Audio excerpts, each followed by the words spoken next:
Hey guys, Ross, this is Aaron, M&M Weekly. As you can see behind me, I am officially moved into my new house. That's what I've been doing the past few days. I apologize if I've been busy focusing on that instead of bringing you guys the content I said I would. However, I did make a promise I would get back to that, and I'm gonna do so. My goal is that I'm gonna review a few movies per month and get them out to you guys. And in the process of doing now, I'm gonna work on a few of the top 10 videos I've been working on, and I got some great excitement to come. So stay tuned for that. And without further ado, let's get started.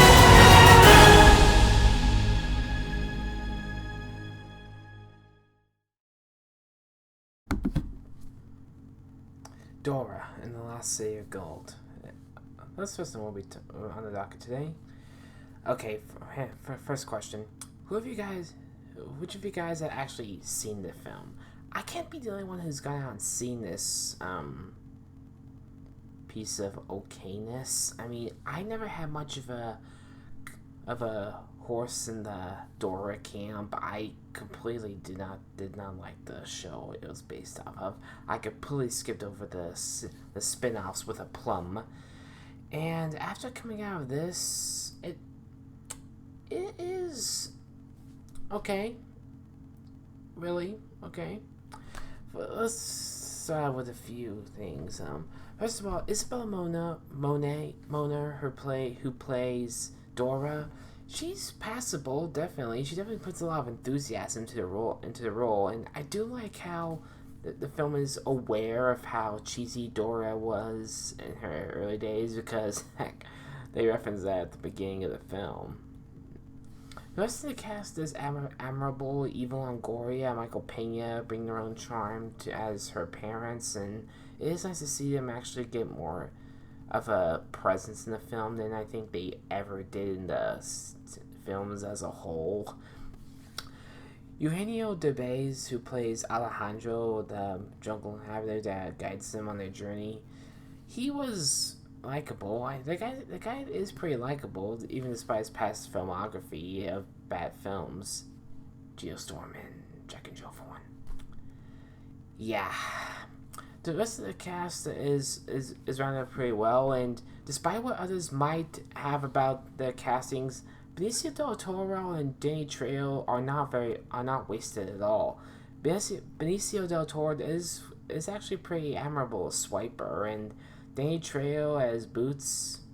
Yeah, I'm not gonna lie, he was pretty entertaining. Overall, it's more of where you suspend disbeliefs. Like, it's not gonna reach the heights of other Nickelodeon films I could name, but it's definitely one. It's definitely admirable enough. And if you have an admiration for the film, go see it. I'm not gonna say you'll like it, but to each their own.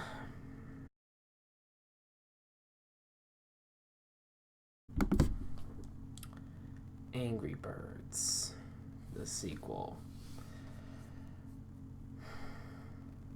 What am I supposed to say? Never cared much about the first film, though I barely saw it. I saw this film, and it's definitely a step up. The step up that I believe it to be. I like Sterling K. Brown in it. I like all the cast: Rachel Bloom, Jason Sudeikis, Josh Gad, Danny McBride, etc. Thanks for. I definitely found myself laughing a lot more than I would have expected. The subplot with the little girls was cute, but didn't need to be there. All in all, I might consider getting it again. Maybe on DVD. But apart from that, there's worse things you could see. Go ahead, give it a try.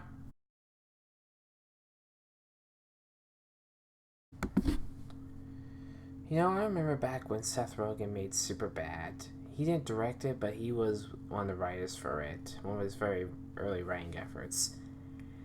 And it's basically now a teen classic. Cult classic, mind you. So what happens when Seth decides to do the same movie again, only this time cast 3 teenagers, or tweens, go figure, and put them in the movie and have it be centered around them basically doing what Jonah Hill and Michael Cera did about 12 years earlier. Well, I'm gonna be one of those unpopular people. I didn't find much enjoyment from this film.